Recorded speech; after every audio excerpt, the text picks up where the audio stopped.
Raisi যেভাবে কুয়াশার মধ্যে হারিয়ে যাওয়ার আগে তার যে অনুভূতি হয়েছিল, তা আমার উপর যখন এই আক্রমণটা হলো ঠিক ওই সময়টাতে আমার অনুভূতিটা ওরকমই ছিল।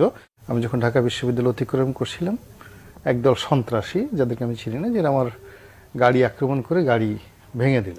মারাও যেতে পারতাম। খুবই এটা ছিল একটা মারাত্মক, যাকে বলে, আক্রমণ আমার উপরে। তো সেই আক্রমণ আমি যখন আইনশৃঙ্খলা রক্ষাকারী বাহিনীকে জানালাম, তো তারা সঙ্গে সঙ্গে যে আন্তরিকতা দেখালো, আজকে সারাটা দিন আমার সাথে বারবার তারা যোগাযোগ করেছে এবং তারা চেষ্টা করছে যে সন্ত্রাসীদেরকে ধরার জন্য। আপনার হামলার বিষয়ে একটু জানতে চাই। হামলাটা আপনি বলছেন মারাত্মক হামলা, হাতুড়ি দিয়ে সেখানে আপনার গাড়ির গ্লাসে আঘাত করা হয়েছিল। মানে হাতুড়ি মানে যেন তেন হাতুড়ি নয়, একটা হাতুড়ির ওজন 5 থেকে 6 কেজি হবে। তো 6 কেজি হাতুড়ি নিয়ে যারা আক্রমণ করেছে, যারা ওয়েল ট্রেন্ড, 1 সেকেন্ডের মধ্যে মানে তারা আমাকে টার্গেট করেছে। অর্থাৎ আমার গাড়ি আসছে ঢাকা কলেজের বাসার সামনে থেকে, এই সময়টা তারা জানতো। পিছনে কেউ ফলো করেছে, আবার যারা অপেক্ষা করছিল মারার জন্য, তারা জানতো যে গাড়িটা এই সময় তো ওই গাড়িটা আসতেছে, ফলে গাড়িটা যখনই স্পটে পৌঁছলো উইদিন 1 সেকেন্ডের উপর ঝাঁপিয়ে পড়লো। তো এই জন্য আমি বললাম যে ওখানে রাস্তাটা ফ্রি ছিল, যার জন্য আমি টানতে পেরেছি, আমার ড্রাইভার টানতে পেরেছে। আর যদি সেটা টানতে না পারতাম তাহলে যে আমার গাড়ির তকদিরে কী হতো আমার তকদিরে বলা যায় না, কারণ খুব হাই ডেফিনেশনের গাড়ি এবং এখানে আগুন ধরে যেতে পারতো, ব্রাস্ট হয়ে যেতে পারতো, 19-20 হলে গাড়ি লক হয়ে যেত, আমি বেরোতে পারতাম না। একবার রাইসি যেভাবে কুয়াশার মধ্যে হারিয়ে যাওয়ার আগে তার যে অনুভূতি হয়েছিল, তা আমার উপর যখন এই আক্রমণটা হলো ঠিক ওই সময়টাতে আমার অনুভূতিটা ওরকমই ছিল। আমি চারিদিকে অনেকগুলো আজরায়েল দেখতে পাচ্ছিলাম, অনেকগুলো জল্লাদ আমার চারিদিকে ঘোরাফেরা করছিল, সেই জিনিসগুলো আমি দেখতে পাচ্ছিলাম এবং খুব কাছাকাছি মানুষ যে জীবন মৃত্যুর একদম ক্ষণে কেমন অবস্থার সৃষ্টি হয়, এরকম আসলে অসংখ্য বিচ্ছিন্ন ঘটনা এক একজনের জীবনে হয়তো একবারই ঘটে। এখন ইলিয়াস আলীকে গুম করা হয়েছে, ইলিয়াস আলীকে তো আপনি 2বার গুম করতে পারবেন না।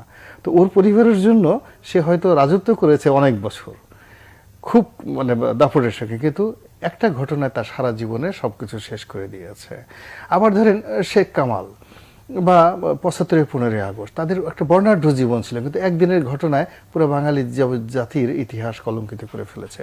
তো সেই দিক থেকে আমি মনে করি মত প্রকাশ নিয়ে প্রথম আলোর সাথে যা করা হচ্ছে, তারপরে অনেক টেলিভিশনের সাথে যা করা হচ্ছে, সাংবাদিকদের সাথে যা করা হচ্ছে, যারা সোশ্যাল মিডিয়াতে মতামত প্রকাশ করেন, সেটা বিশ্ববিদ্যালয়ের অধ্যাপক হোক কিংবা ছাত্র হোক, এই অনেকগুলো আলাদা আলাদা ঘটনা একত্র করলে মনে হয় যেন এটা বিশাল কিছু হয়ে গেছে। এখন আমার এই ঘটনা, আমার মতো যদি এরকম আরও 100টা ঘটনা চিন্তা করেন, কারণ আমার ওই সময়ের যে স্মৃতিটা আমি যদি বলতে যাই, তাহলে আমার যে 10 বছর যাবত আমি যে ফ্রিডম পেয়েছি, আমি তো গর্ব করেই বললাম যে আমাকে কেউ একটা ফোন করে না। 15 বছর, হ্যাঁ, 15 বছর যাবত আমাকে কেউ কিছু বলেনি। আমি লিখেছি, বলেছি, প্রধানমন্ত্রীকে সমালোচনা করেছি, ওয়াদুল কাদের সাহেবকে সমালোচনা করেছি, যা কিছু তাই বলেছি, কখনো হয়নি। কিন্তু আজকের এই ঘটনাটা কেন হলো, এই যে কেন হলো, এটা আমি বা আমার সাথে অন্যান্য যারা কালকে দেখবেন পত্রিকাতে কেউ মিলাতে পারছে না।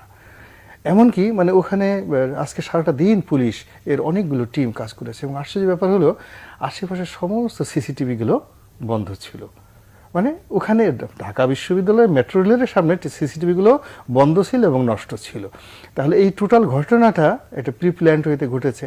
এখন দেখা গেল যে একজন টেলিভিশনের পরিচিত মুখ, সমাজের পরিচিত মুখ, এখন দেবপ্রিয় ভট্টাচার্যের কথা চিন্তা করেন, ডক্টর মোহাম্মদ ইউনূসের কথা চিন্তা করেন, বা ডক্টর রেহমান সোহান সাহেবের কথা চিন্তা করেন, বা যারা সমাজে বা প্রথম আলোর মতিউর রহমান সাহেবের কথা চিন্তা করেন, সামহা আসিফ নজরুলের কথা চিন্তা করেন, আমাদের ওয়াহিদুজ্জামান চালানির কথা চিন্তা করেন, যে ভাবুক এরকম একজন মানুষ তো একটা বাংলাদেশে তৈরি হতে 50 বছর 100 বছর লাগে রাতারাতি। আমরা তো 2009 সনে 300 জন এমপি আসছি, 300 জন এমপি কি গোলাম মোল্লা রানী হতে পেরেছে? পেরেনি। আমার তো কোনো পদ নাই, পোর্টফোলিও নেই, কিছু নাই, কিন্তু আমাকে তো আপনি আলাদা রাখতে পারছেন না। তো যখন এই একজন মানুষ তার শুধুমাত্র কথা দিয়ে, বক্তব্য দিয়ে 18 কোটি মানুষের মধ্যে চলে গেছে, তার উপর যখন একটা আক্রমণ হয় তখন পুরো সিস্টেমটা নিয়ে প্রশ্ন।